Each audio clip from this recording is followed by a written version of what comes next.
আসসালামু আলাইকুম এভরিওয়ান, শিল্প কুকিং চ্যানেলে আপনাদের স্বাগতম। আমি আজ আপনাদের রান্না করতে পারবো কালোজাম। কালোজাম তৈরি করার জন্য আমরা মূল রেসিপিতে চলে যাই। প্রথমেই আমি একটা হাঁড়িতে দিয়ে দেব অল্প একটু ঘি।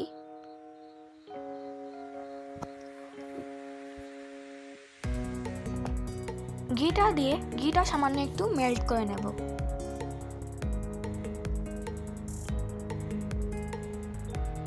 এই পর্যায়ে দিয়ে দিলাম 1 কাপ গুঁড়ো দুধ, দিয়ে ঘির সাথে ভালো করে মিক্স করে নিচ্ছি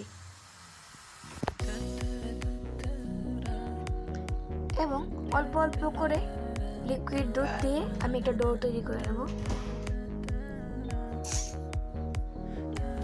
ডোটা পর্যায়ে একটু পাতলা হয়ে গেলে কিছুক্ষণ পর ডোটা শক্ত হয়ে যাবে।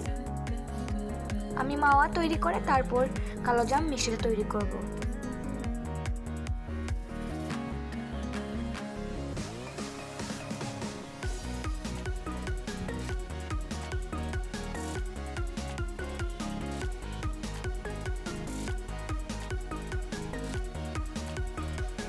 দেখতেই পাচ্ছেন ডোটা আস্তে আস্তে শক্ত হয়ে যাচ্ছে।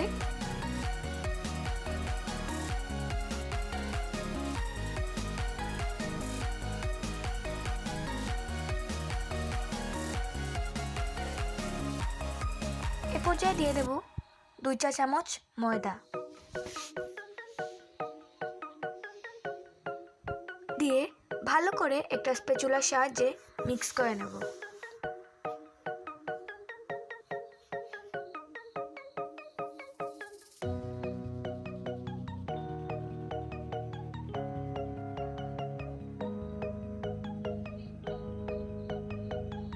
ডোটা আমার হাঁড়ির মধ্যে লেগে যাচ্ছে, তাই আমি একটি স্টিলের চামচ দিয়ে ভালো করে ডোটা শক্ত আকৃতির একটা করে নিচ্ছি।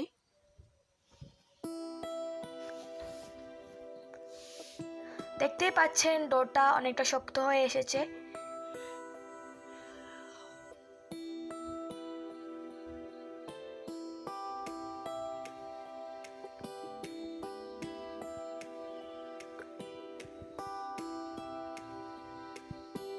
এই পর্যায়ে ডোটা আমি একটি প্লেটে নিয়ে নিচ্ছি হাঁড়ি থেকে। দিয়ে দেব অল্প একটু বেকিং পাউডার। বেকিং পাউডারের সাথে দুধ এবং ময়দার ডোটা ভালো করে আমরা মিক্স করে নেব। এই ডোটা অনেকটা নরম করতে হবে আমাদের মেথে নিয়ে।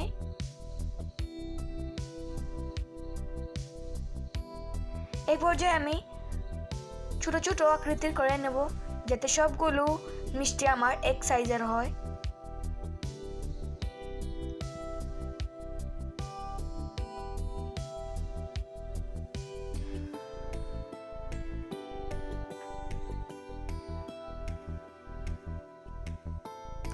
টোটাল 6টা মিষ্টি হয়েছে এই ডো দিয়ে।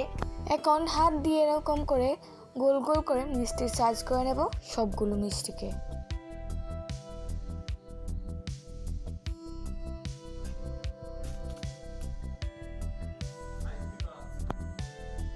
একে একে আমি সবগুলো মিষ্টির শেপ করে নিচ্ছি হাত দিয়ে। প্রায় সবগুলো মিষ্টি আমার তৈরি করা হয়ে গেছে।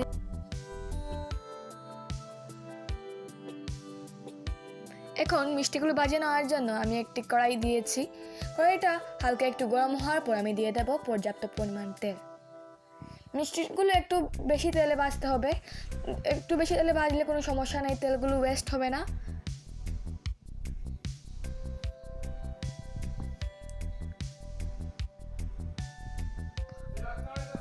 মিষ্টিগুলো আমি একদম কম আঁচে ভাজবো। আপনারা যদি চুলার আঁচটা বাড়িয়ে দেন তাহলে মিষ্টিটা আপনাদের হবে না, উল্টো জ্বলে যাবে। মিষ্টিগুলো একদম লো হিটে আমাদের ফ্রাই করে নিতে হবে। একে একে সবগুলো মিষ্টি আমি তেলের মধ্যে দিয়ে দিচ্ছি।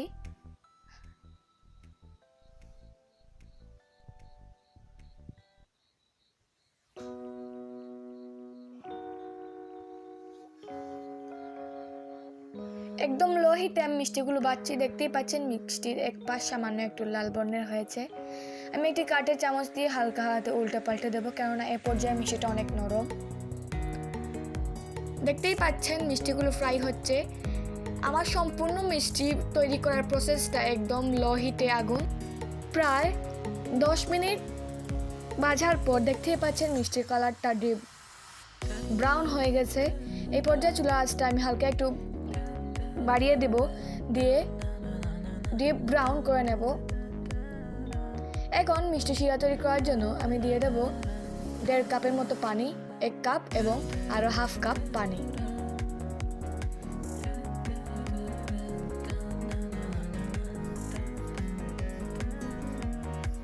দিয়ে দেব 1 কাপ চিনি। এই মিষ্টি শিরা তৈরি করার জন্য আমরা 1 তার বা 2 তার করবো না, জাস্ট শিরার মধ্যে চিনিগুলো গলে গেলে আমরা মিষ্টিটা ছেড়ে দেব। দেখতেই পাচ্ছেন শিরাগুলো গরম হয়ে গেছে। এখন আমি 2টো এলাচি দিয়ে দিচ্ছি ফ্লেভারের জন্য এবং একটা চামচের সাহায্যে ভালো করে চিনিটা গলার জন্য একটু নেড়ে দিচ্ছি।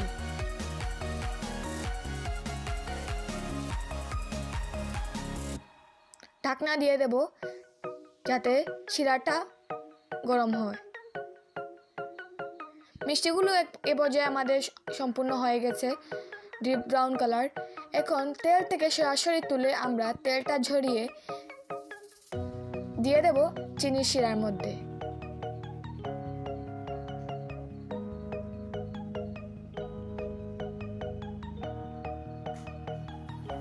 দিয়ে ঢাকনা দিয়ে দেব 5 মিনিটের জন্য। 5 মিনিট পর ফিরে আসলাম। দেখতেই পাচ্ছেন মিষ্টিগুলো আমার হয়ে গেছে এবং মিষ্টিটা ফুলে কত বড় হয়েছে আপনারা দেখতেই পাচ্ছেন। আশা করি রেসিপিটা আপনাদের কাছে ভালো লেগেছে। যদি ভালো লেগে থাকে লাইক সাবস্ক্রাইব করে পাশে থাকবেন। ধন্যবাদ।